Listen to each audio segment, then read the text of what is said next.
religious error, no matter what that error is, or even it's just overall false religion. So we've got one of two choices here. We can stick to the authority, or we can depart from that authority. Would you agree with that? Okay. So I figured I'd be on common ground there. So what we're seeing then in our society, and it's trickling into the churches, and this is what I'm talking about. What we're seeing here is that personal convictions about religion, about spiritual things, suddenly becomes more important than what Jesus says is true, or what Jesus requires from us as disciples. I make a really important point here. The people usually like the concept of truth, not always what truth is, or what it requires of them. That's a good statement to think about. It's a good statement to think about when you're talking with friends and family. You know, that people are all about truth. I just want to hear the truth. You hear people say that? I just want to hear the truth. And then you get the truth and then they want some different version of that, or they really didn't want the truth after all. They just wanted you to validate what they believe to be true. And that's a very different thing, okay? So there's, we could say that there's God's truth, which is what we're after, I would hope, versus, and we'll say your truth, you being anybody, mine, yours, ours, okay? Not that you can't say what is true and make it your truth, but God's truth is what you're repeating if that's the case. So there's your truth, which is really just someone's opinion. That's all that is. It doesn't matter how passionately they defend it. It doesn't matter how long they've believed it. It doesn't matter how many people validate that for them. Like I've got 50 friends on Facebook that would tell me that I'm right? Like that means anything to God. But it does mean something to that person. And so we have to tread lightly here, but at the same time be bold and straightforward and say, listen, friend, all that really matters here is God's truth, because that becomes, get the right arrow here, that becomes the authority by which we know what to do. Otherwise, we don't know what to do. Let me just say, if you were to take this Bible out of the picture, take the New Testament, I happen to have New American Standard, take the New Testament out of the picture, what do you know about Christianity? What do you know about Christ? What do you know about your soul? Or sin, or salvation, or how to be saved if you think that you are in sin? You know nothing. Everything derives from this authority right here. Everything we do as Christians, not only what we teach in our churches, in our classes, in our sermons, but what we do in our Christian lives comes from that word. Does that make sense? And you see how important this is there. Yeah. Your truth, that's very interesting, because as a high school teacher, I teach high school, and in that process I see that what our society and culture pushes right now is that a personal truth, Yes. your truth, is equal to absolute truth. Right. No matter if your truth conflicts with someone else's. That's right. It still is the same as absolute truth, and that is what is being pushed in our culture today. That's what's being pushed. That's what people are being conditioned to believe, if I could just rephrase what you said. They're being conditioned to believe that you have a truth. Your truth is as important as anyone else's, and your truth is and should be a guiding force in your life, and nobody has a right to challenge that, because it's, after all, your truth. Now, if you're going to respect someone's opinion, well then, okay, you're entitled to your opinion, I respect that. I do. Even if you disagree with God's truth, still respect your opinion. But that's all it is an opinion. Yeah. Well, I think one of the misquoted is John 3:16. I mean, that's God's truth, but churches and individuals will take that and make it mean something totally different. That's right. So then we'll talk about redefining words and terms and God's truth here in just a minute. Yes. Authority will also negate the best of intentions. Yes. If I take and draw a line on the board up there, and I ask you, Chad, how long is that line? You might guess, say, oh, it's 9 inches. I might ask Mark Runner, he'll say it's 7 inches. Maybe I'll ask Honey, your wife, she'll say, no, it's 11 inches. Actually, she would agree with me, whatever I say. But how would we know unless we put the standard up there? Now, the Right. standard would get a ruler out, we'd measure that line, we'd say, here's the truth, here's the authority. It's true. We have to do the same thing with God's word. Yeah. It doesn't matter the best of intentions. Honey may have had the best of intentions on what she thought that line's length, yours, Mark's. It doesn't matter what we think. It matters what is the standard. Yeah. Let me just put as a kind of a parenthetical here. Good intentions are not good enough. When we're talking about what's at stake here, and we're talking about the disposition of our souls and our future life with God or without God, as it might be, good intentions don't cut it. Good intentions don't cut it. God knows my heart doesn't cut it. It's the thought that counts doesn't cut it. Sincerity doesn't cut it, because you can be sincerely wrong. And so you can be wrong in your sincerity. We could say it that way. So it doesn't, those things don't matter. These are things that our society keeps telling us, keeps feeding us and saying, hey, this is so important. You're sincere. You're a good person. You're great, and so on. And you might be in the eyes of your friends and family, and so be it. Okay? But we're concerned with how does God see us? And you'll hear that coming up in the two lessons today, the morning lesson and the evening lesson.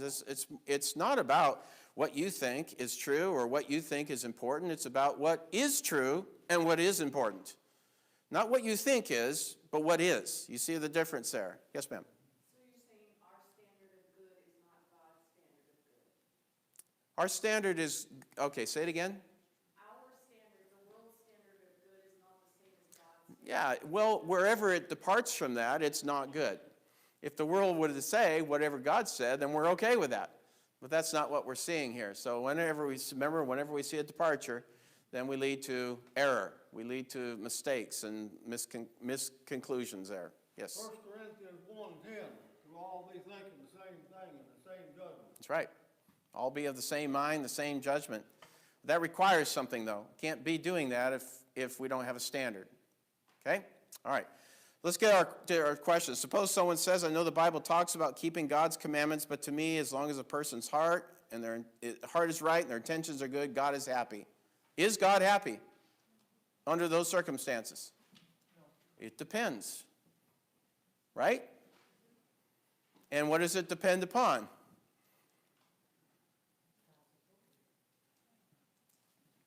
Ann? Who decides what's good? There you go. So now we're talking about, okay, let's give some substance to the words being used here. For example, God being happy, or as we see in the statement someone is making hypothetically here, God is happy. Well, what does that mean? And keeping commandments, what does that require? And what does it mean to be right and intentions being good? These are statements that need to be qualified. And they need to be qualified not by me, not by you, or the person saying them. They need to be qualified by a higher standard than all of us, what we call a transcendent standard.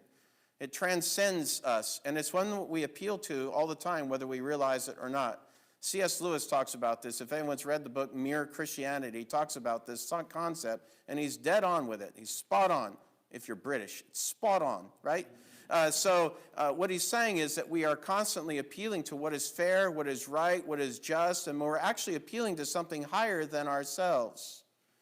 What's happening, though, in our society is we're taking that thing and we're bringing it down and saying, since this is right with me, now it becomes right for everyone. And that's where everyone's going wrong right now. A lot of people going wrong with that. Yes, Kyle. Well, when you can see even with Paul, before he became really the apostle, he thought it was right in his own mind and in his heart. He had good intentions to prosecute Christians. That's right.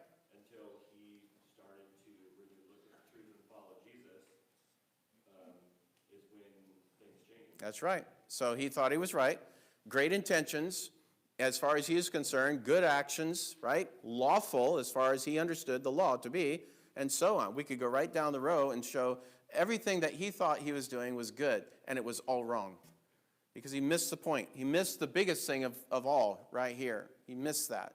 And if you miss that, you're going to be going in the wrong direction too. There's a Stephen Covey in his book, 7 Habits of Successful People or whatever. He's got this illustration of putting your ladder on the wrong wall. Has anyone ever heard this? It's a great illustration. You can put your ladder on the wrong wall and climb up that ladder, and you'll be doing really good successfully, but you'll be going up the wrong wall. That's what a lot of people do. They go up the wrong wall. They're doing very well at it, by the way. I mean, they're ascending, and there's a lot of activity, but they're going up the wrong wall. So this can happen to you just as easily as it could to me. Don't think that we're just talking about people outside our congregation or outside of Christ. We're talking about people. Generally, and that includes all of us. Yes? As Jesus' warnings many times to the scribes and Pharisees, as in Matthew and all the Gospels, many will say to me, Lord, Lord, didn't we do all these things in your name? That's right. And the paraphrase is, I'm going to say, I don't know you, because you're workers of law, you're workers outside of truth. And as he told the woman at the well in Samaria, God is seeking those who worship him in spirit and in truth. So we have to have the right spirit and intentions and do it the right way. That's right. And in fact, he goes on to say that whoever is doing well is the one who's, if I could paraphrase, is doing his Father's will. That means that God has a will. He wants it to be done, and we can know what that is. It's doable. That's what really is implied in all that statement there. All right, so can a person's heart be right and good with God apart from obedience? I guess the real question is kind of throwing back at this person saying, how does that work? I mean, which commandments are important? And who decides that? And who decides whether commandments are important? If God is going to be made happy simply by us feeling right and our intentions are good, quite frankly, do we even need commandments? Think about the statement. Do we need commandments if all it takes is good hearts and right intentions? I mean, as we define them. You don't need commandments. All God would say, the gospel would be very short at this point. It would say, just do what's right in your heart, and as long as your intentions are good and you feel sincere, I'm good with that. God would say, I'll see you in heaven. That's how short or long the gospel would be, because there wouldn't be any need for anything else. So the fact that God gives us commandments to keep says something very important about what he expects from us in response to his will. He wants us to do what is right. Yes, sir. Well, one of the things to be Christian is to be Christ-like, and we can read that even Jesus had to learn obedience from the things which he suffered. So if he had to be obedient, and we are to be Christians to be Christ-like, then we also have to have obedience. That's absolutely right. You know, we can't assume that Jesus had to be obedient, but now it's a free-for-all for us. And in fact, Jesus would not have been worthy as a sacrifice unless he had been obedient. Well, we wouldn't be, and I'm not saying we earn our worthiness, don't get me wrong, but we would not prove our faith or love worthy if we didn't do what God had asked us to do. Yes? I suppose another way of looking at this is to say you can't accidentally obey God. Yeah. I actually use that phrase. It's funny you say that. I say you can't accidentally stumble into heaven any more than you can accidentally fall into hell, right? Because there are decisions that are being made. And those decisions are being made based on what is true, or should be based on what is true. Not always, but Ann? It says that Jesus learned obedience, and to me sounds like he put effort into it. Yes. Even as God, he was deity, but his humanity required effort. And the Bible says we need to work out our salvation with fear and trembling. And in addition to that, Psalm 119, 160, the sum of thy word is true. That, as being a really effective Bible student, is not going to happen in a 2-week class. That's true. A lifetime of study to balance it all. It's going to take some effort there, absolutely. Jesus put forward that effort. I don't want to get into an exposition of Hebrews 5:8 where it's talking about that, because I don't think that it always says what we think it says. Jesus learning obedience. He did not learn that through trial and error like you and I did. He did not learn obedience that way. What it's really saying there is that Jesus practiced obedience and learned obedience in that way. And the reason I say that is because Jesus didn't make any mistakes. If he had made any errors, or as we say, trial and error, if he had made any errors, he wouldn't be worthy.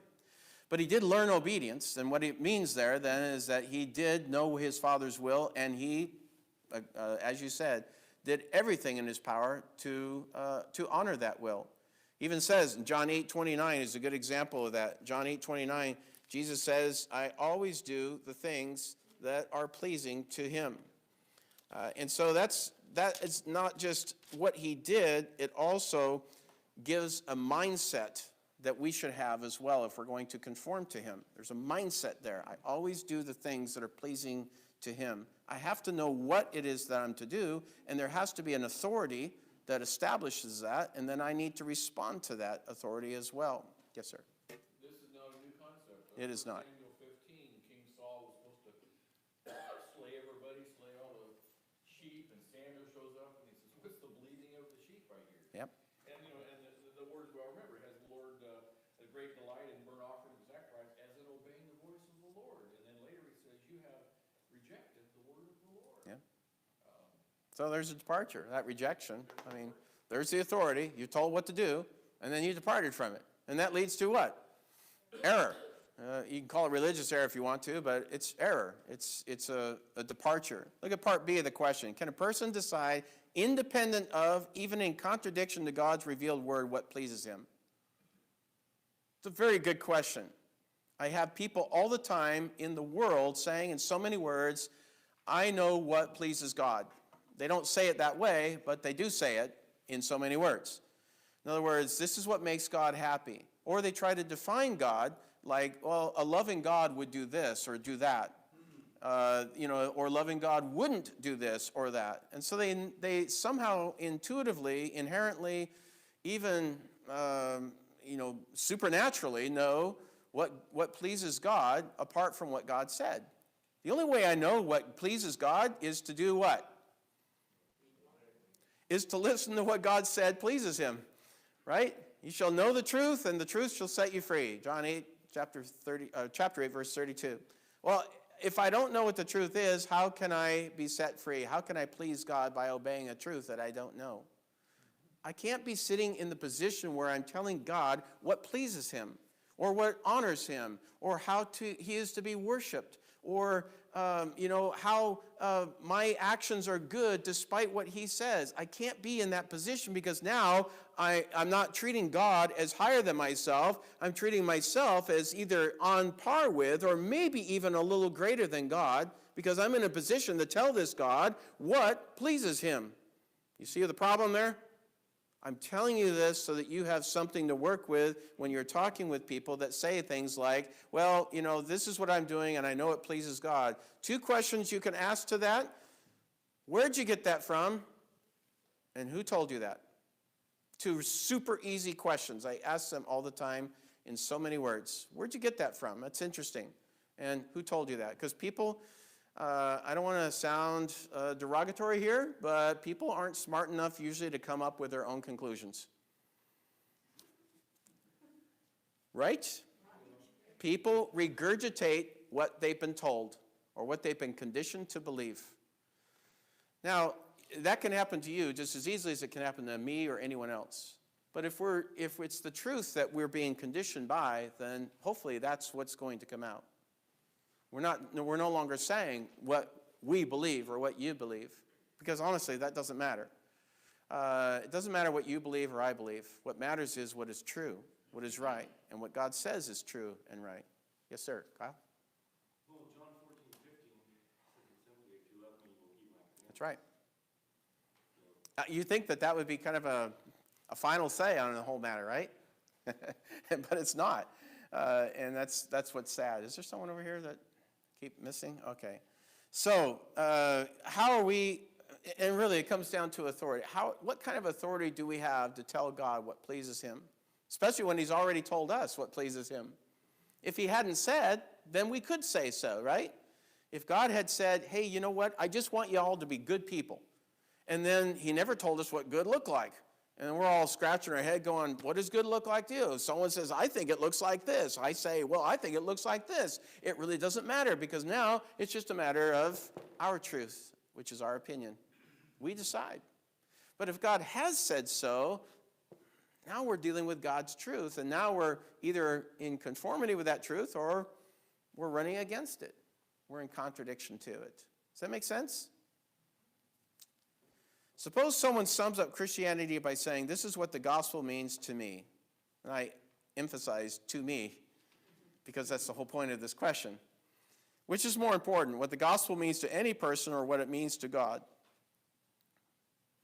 Which is more important? It should be, the answer is should be what it means to God. And so I say, well, if you say to God, which you all did, because I assumed he would, right? What does this imply? What are the implications of that? If the gospel is important to God and we agree to that, what does that imply about what we do in response? What does that imply about our reasoning about this gospel? Yes, ma'am. We do what God says. Very simply put. So if God says that my truth or my gospel is important to me, then we want to honor you. We want to do what you tell us to do. Okay? In Ephesians chapter 5, I think I quote this or cite it in one of the lessons here. The lessons all just jumbled together after a while.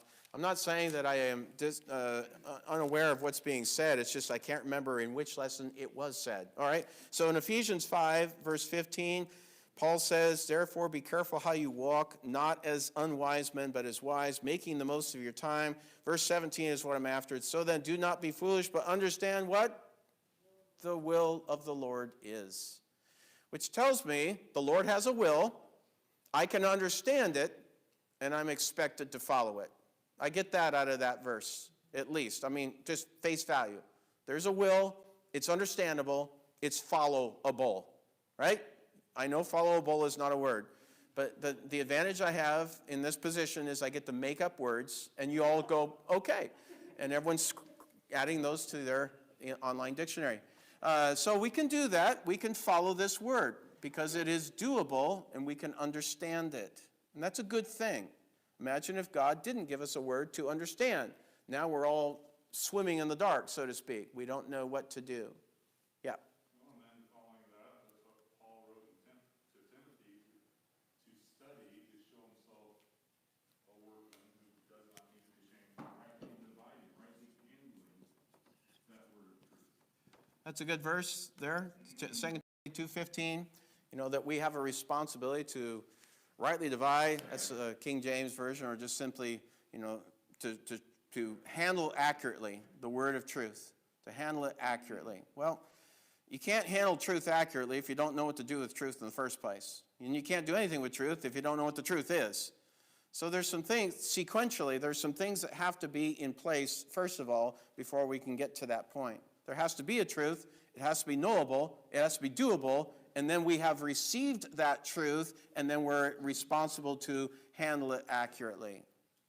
We can't just jump to the idea of truth and latch onto that and go, yeah, there's a truth. Most people, I'm not implicating any of you here, of course, but most people are lazy by nature, intellectually.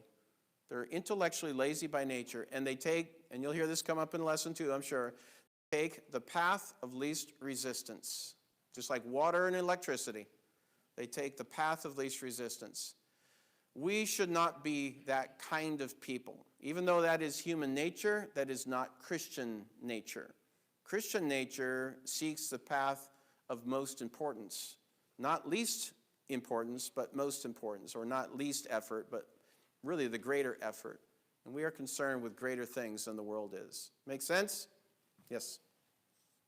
As you're speaking, I thought I knew what truth is, but maybe I need to have a definition of what the truth really is. Because we can hear something from man and two different men and be said, whether it's gospel or something else. How do we actually know it's truth? Well, Pilate asked that question, right, to Jesus. What is truth?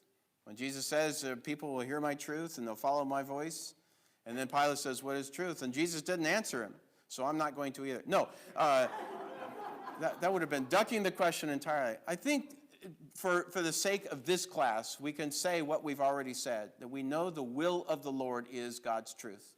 Because that's what we cited. We cited that here in Matthew 7. He who does the will of my Father is the one who pleases him. And then Paul says, know the will of the Lord and do that. So truth, the will of the Lord are really being used synonymously here.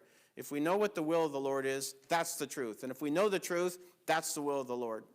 And so for the sake of this class, it's a great question, it really is. But for the sake of this class and the time I have, let's use that as our basis here. You want to take a really good verse, as we all know it, John 14:6, Jesus said to them, I am the way, I am the truth, and I am the life. That's right. No one comes to the Father except through me. That's right. It's a good standard as to Jesus' teaching, and he's saying directly. He's the embodiment of truth. So when we talk about truth, we're really not talking about a concept, we're really talking about a person who embodies everything that we believe to be true because he is the truth. So when Jesus says you shall know the truth and the truth shall make you free, what he's really saying is you shall know me and I am your freedom. I am the source of your freedom. If you think about it, that's really what he's saying. If you look at those two concepts synonymously. So there are implications here about the gospel being important to God. It's not just something we say as Christians. It's not something that we just agree to in Bible classes. It's got to have more depth, more meaning, and more implication than that. It has to affect not just what you say, it has to affect what you do and who you are and where you're going. There are some really far-reaching implications there that we're not going to be able to touch on in this class. We're simply making the point. We're simply recognizing the point. Part B says, is Christ concerned with how anyone feels about discipleship or with actual discipleship? Okay. Say that because we have a tendency to do dill pickle Christianity. Okay. Okay, I'll follow the letter of the law, but my heart's not there. All right. I don't think that's acceptable. And neither is it acceptable. I'll do what I want, but not what God commands. So it takes both. All right. In that sense, it does take both. I'm actually going to speak to that we have to have a love for God in order for this to work. We have to have a love for Christ. Discipleship without love is just conformity to rules. That's all it is. And I am afraid that a lot of people in churches of Christ have been brought up to believe just that.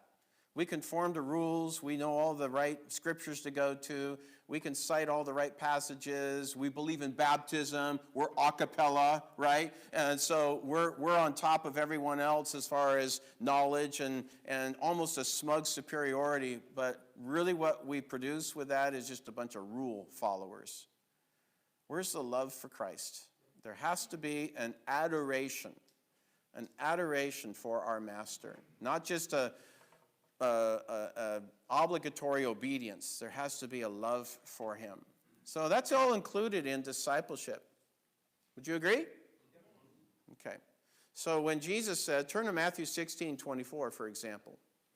You'll see what I'm talking about. I quote this verse probably every Sunday at some point. Class, lesson, private conversation, somewhere it gets quoted. Matthew 16:24, Jesus says, if anyone wishes to come after me, that wishes isn't just like a half-hearted thing. It's a strong desire. If anyone desires me or desires to come after me, there has to be that first. And then what does he do? Well, he denies himself, which means he accepts the Father's will or the Father's truth rather than his own. This trumps everything. Doesn't mean he can't have personal truths about things that God hasn't shown concern for, so to speak. But it means that whenever God has spoken, that trumps everything. And then he has to take up his cross, which means he accepts the sacrificial life of what it means to be a follower of Christ. That's what taking up your cross means. By the way, no one took up their cross in the ancient world unless they were doing what? Going to die. Going to their death. You did not carry crosses for any other reason. And then thirdly, follow him, which doesn't mean just, like on social media. That's the following we get today. What he's talking about there is following who he is and accepting his mission and accepting his cause and doing your part to support all of that. That's what it means to follow him. That's what it means to disciple after him. So if you take this feeling by itself, as someone feels like, well, this is what discipleship means to me, or this is what the gospel, this is how I feel about the gospel. I would want to stop that person and say, I respect your opinion about those things. I do. At the same time, we're dealing with something more important than your opinion. We're dealing with your soul. And we're dealing not only with your soul, we're dealing with the message about souls, the message about everybody's soul. And so we can't go by what you feel about it, because I can't be saved by your feeling about the gospel any more than you can be saved by my feeling about discipleship, right? So there has to be something more than just a feeling there, or a personal conviction, or a heartfelt, passionate zeal, or whatever. Zeal's good. We'll talk about that this morning. We need zeal, but we need to be zealous for the right things. Does that make sense what I'm talking about? Maybe you've run into this. Maybe you've even been that person. Maybe even are that person, for all I know. I just don't know. So I'm just speaking candidly. But Jesus is concerned. If you look up the verses here that I offer you to look up, Matthew 16:24 is one of them. You'll see that he has a concern about this. We honor Christ when we listen to him, trust him, and obey him. If you want to honor Christ, listen to him, trust him, and obey him. And that gives him his right place or position in your life. It puts him in the center where he's supposed to be. Okay? So on that note here, do I have an eraser? Is there an eraser? Or is it the rag here? Okay. Well, I'll just use this. This will work here. Because I need some room here to draw and express myself, right? Artistically. So this is what a lot of people do. They put themselves in the middle, and then that self radiates to, can't draw arrows this morning, that self radiates to different aspects of their life, maybe their job, their marriage, their social life, and even their religion. And that's where Jesus is. He's just an extension of self. Whereas what Jesus is saying in so many words is, I need to be at the center. That's what it means to deny yourself. Deny where yourself is in your life. Can't be in the center. It doesn't mean deny who you are and you lose all your identity. That's not what Jesus is saying. He's talking about priority. He's talking about who's at the point of worship here. Now, Christ has the impact or the influence or the dictating how and when and who and so on we deal with all these other things. That's what that means. But when you're talking about feelings, you're talking about self. This is what I feel about discipleship. When you talk about what Jesus said about discipleship, now it's about, this is what the master said. This is what I'm going to do. It has to be that way if you're going to be a genuine disciple. You can be a fake disciple or a disciple wannabe if you want, but that's not going to help you. It's not going to help anybody to do that. So it gets to the third part in the few minutes I have left. How long do I have? 10:15. Okay. I keep looking at the thermometer as the clock, and it's like, man, this time hasn't gone by at all. So in his gospel, God didn't just give us a bunch of words to define on our own. He gives us concepts that he defines and expects us to implement those, handle those accurately based on the principles and the constructs that he's given us. So he's not just throwing out a bunch of words like, hey guys, have some fellowship, have some love, make sure you have faithfulness, and it's just tossing them out and we get to, grab those and define those however we want to.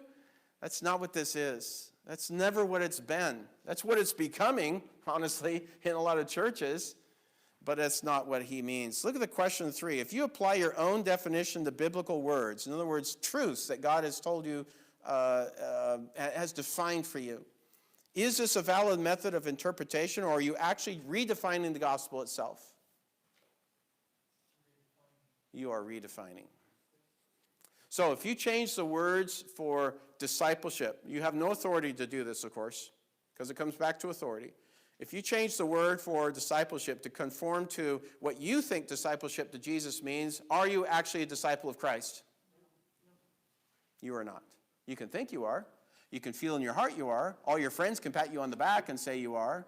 All your social media friends can do when you say that you are on your social media thread.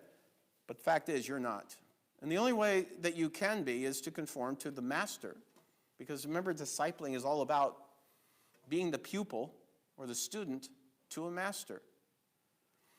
So what about love, for example? Is love being redefined today? It's not a new thing. I mean, it's been redefined over and over in different ways, but especially today, you see it. It's kind of in your face, isn't it? Love is being redefined. How about faithfulness? How about fellowship? Or, I don't know if I'm striking a nerve here.